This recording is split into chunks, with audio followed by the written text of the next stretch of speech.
dalla porta, come tutti quelli che sono passati dalla Moto 3 alla Moto 2, tutti quelli che sono in Moto 3, molti ne parlano, ma molti non lo dicono, che Sì, motopilota 152 kg sono tutti in crisi a starci sì, dentro. sì.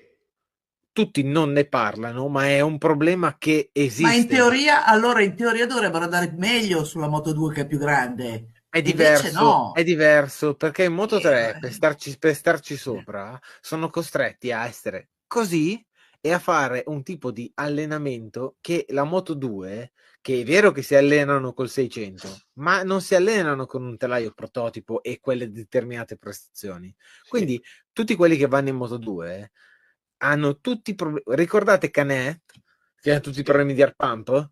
Perché comunque Come no, con Biaggi. Sì, ma tutti i con Canessa problemi. era anche un problema di alimentazione, eh. Ecco,